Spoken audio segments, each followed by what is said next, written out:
ಆ ಒಂಟಿ ಮನೆಯೊಳಗಿಂದ ಕೇಳಿಬರುತ್ತಿದ್ದ ಹೆಣ್ಣಿನ ಜಂಟಿ ಧ್ವನಿ ಹೊಸಿಲು ದಾಟಿ ಬೀದಿಗಳಲ್ಲಿ ಹರಿದು ಊರ ಜನರ ಮನೆಯ ಬಾಗಿಲನ್ನ ತಟ್ಟಿತು.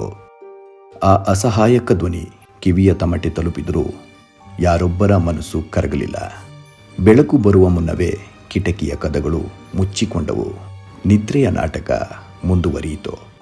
ಅಷ್ಟರಲ್ಲಿ ಮೈ ನಡುಗಿಸುವ ಚಳಿ ಮುಂಜಾನೆಯನ್ನ ಮೌನವಾಗಿ ಸ್ವಾಗತಿಸಿತ್ತು.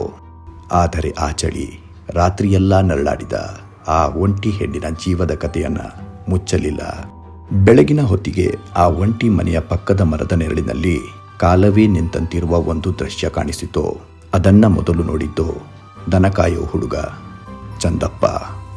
ಈ ಚಂದಪ್ಪನ ಮೂಲ ಉತ್ತರ ಕರ್ನಾಟಕ. ಅನಾಥನಾಗಿದ್ದ ಈತ ಊರೂರು ಸುತ್ತಿ ಕೊನೆಗೆ ಬಂದು ಸೇರಿದ್ದು ಈ ಸುಂದರ ಮಲೆನಾಡು. ಇಲ್ಲಿ ಊರ ಗೌಡರ ಮನೆಯ ದನ ಕಾಯೋದು ಈತನ ಕಾಯಕ. ಎಂದಿನಂತೆ ಅಂದು ಕೂಡ ಈತ ದನ ಮೇಯಿಸುತ್ತಾ ಆ ಒಂಟಿ ಮನೆಯ ಕಡೆಗೆ ಹೋಗಿದ್ದ. ಆಗ ಅಲ್ಲಿ ಕಂಡಿದ್ದು ಆ ಭಯಾನಕ ದೃಶ್ಯ. ಹೆಜ್ಜೆ ಹೆಜ್ಜೆಗೆ ಧೈರ್ಯ ಕಳೆದುಕೊಂಡು ಕಣ್ಣು ಮೇಲಕ್ಕೆತ್ತಿದ ಕ್ಷಣದಲ್ಲಿ ಅವನಿಗೆ ಸಿಕ್ಕ ಉತ್ತರ ಮಾತಲ್ಲಿತ್ತು, ಅಲ್ಲ ಮೌನದಲ್ಲಿತ್ತು.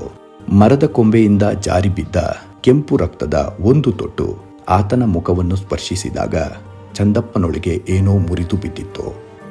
ಇನ್ನೇನೂ ನೆನಪಿಲ್ಲ. ತಲೆ ತಗ್ಗಿಸಿ ಬೆನ್ನಿಗೆ ಕಾಲು ಹಾಕಿದಂತೆ ಊರ ಕಡೆಗೆ ಓಡಿದ ಚಂದಪ್ಪ ಕಣ್ಣು ತೆರೆದಾಗ ಇದ್ದದ್ದು ಗೌಡರ ಮನೆಯ ಚಾವಡಿಯ ಮೇಲೆ. ಸುತ್ತಲೂ ಊರ ಮುಖಗಳು. ಕುತೂಹಲ, ಅನುಮಾನ ಮತ್ತು ಭಯ. ಕಣ್ಣು ಮಿಟುಕಿಸಿ ನೋಡಿದರೆ ಸೂರ್ಯ ಈಗಾಗಲೇ ನೆತ್ತಿಯ ಮೇಲೆ. ಆದರೆ ಊರ ಜನರ ಪ್ರಶ್ನೆಗಳು ನೆರಳಿನಂತೆ ಅವನ ಮೇಲೆ ಎರಗಿದವು. ನೀನು ಏನು ನೋಡಿದೆ? ಯಾಕೆ ಓಡಿ ಬಂದೆ? ನಿನ್ನ ಮುಖದ ಮೇಲಿನ ಕೆಂಪು ರಕ್ತದ ತೊಟ್ಟು ಯಾರದ್ದು? ಚಂದಪ್ಪ ಮೌನವಾಗಿದ್ದ. ಏಕೆಂದರೆ ಅವನು ನೋಡಿದ್ದು ಕಣ್ಣಿಗೆ ಮಾತ್ರವಲ್ಲ, ಮನಸ್ಸಿಗೂ ಸಹಿಸದ ಸತ್ಯ. ಸ್ನೇಹಿತರೆ, ಈ ಕತೆಗೆ ಇಲ್ಲಿ ವಿರಾಮ ಹೇಳುತ್ತಾ ಮುಂದೊಮ್ಮೆ ಮತ್ತೆ ಸಿಗೋಣ. ಧನ್ಯವಾದಗಳು.